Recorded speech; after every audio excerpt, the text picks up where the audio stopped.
even the strongest in faith will have their faith shaken from time to time.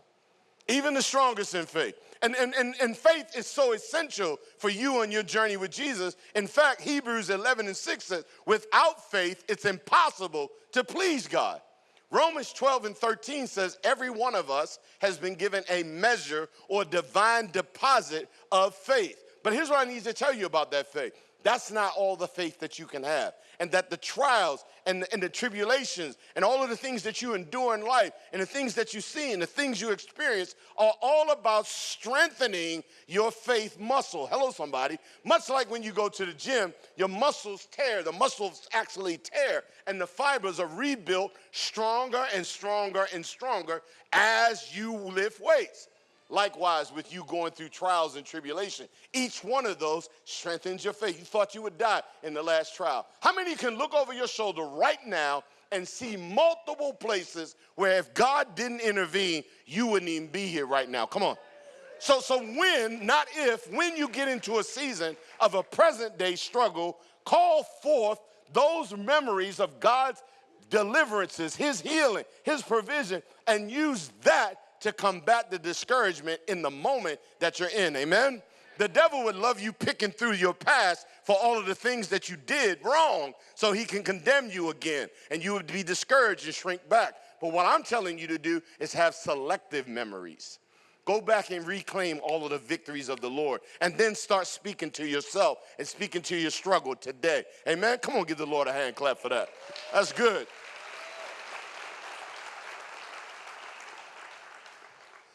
But John is like, are you the one, or should we look for another? Are you the Messiah? Because I expected you to come and you didn't come, and there is the struggle. When we haven't, our reality doesn't match what we expected. That's when we struggle. I expected abundant life. I expected Jesus to come through. It's almost like we go to Vegas, put something in the slot machine called Jesus, and like, come on, Jesus, we need it. Come on. Mama need a new pair of shoes. Come on. Mama need a new purse. John was alone, he was isolated, and he had an expectation of Jesus, and I would too. He's my cousin. Come on, man, if anybody, you out there healing the sick, and people are hearing, people are walking, lepers are being cleansed, and you leaving me in prison. By the way, you read the rest of the story, John doesn't get out of prison. He dies and gets beheaded in prison. He never gets delivered. So what is Jesus saying to us? At a certain point, you and I have to have what I call nevertheless kind of faith. That means like the three Hebrew boys that are in Daniel chapter 3, when they stand before Nebuchadnezzar, they're like, yo, by the way, we're not going to bow to you. Even if God doesn't deliver us and we perish in this fire, we're not worshiping you. I need you to stand up sometime and say, you know what? I don't care what the economy says. I don't care who's in the White House. I don't care what the culture is saying. I don't care about racism. I don't care about persecution. I'm standing for Jesus 10 toes down, and I'm not moving. I'm going to worship all the way through. Y'all better give the Lord better praise than that. Come on. Come on.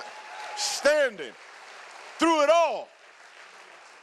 But he's wavering. And faith often wavers when God moves and works in ways we didn't expect. And so what does Jesus do with John that should be instructive to us and encouraging to us? How does he handle John? Well, he gives John evidence and encouragement. What does he say? Hey, go back and tell John. He didn't say, go back and tell John, man, what's up, cuz? I thought you would believe in me. I thought you were a rider. I thought you were going to be with me to the end, and you now abandoning me. That's not what Jesus does.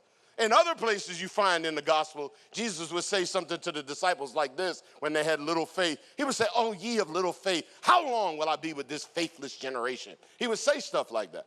But in this case, he gives him the evidence and the encouragement that he needs in a moment of weakness. I wonder if there's any honest saints in here, honest Christians that are sitting here that will say, you know, there's been more than one occasion where my faith wavered, but God was good beyond my faith. He was faithful even though I was faithless. Come on, wave at me. Let me just see you. Just wave at me. Okay, I'm not by myself. So Jesus gives encouragement and tells the disciples of John to go back. He doesn't rebuke him. He doesn't correct him. And here's what you and I have to do. You've got to trust God. We have got to trust God even when our plans don't unfold the way that we thought they would. Which by the way, Get away from having your list and taking your list to God and say, hey, God, bless my life.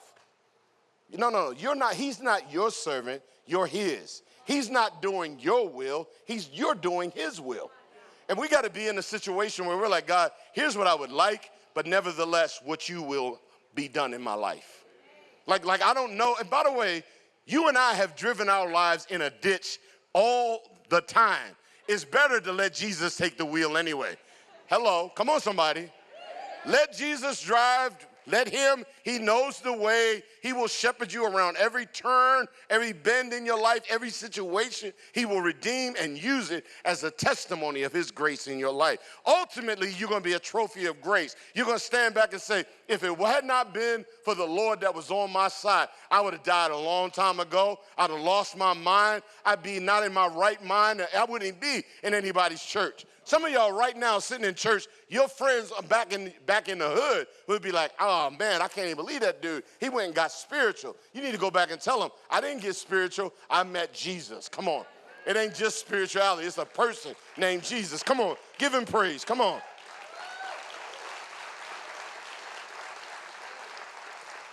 Can I encourage you with this? Your weak moments in faith will not cancel out a lifetime of faithfulness to the Lord.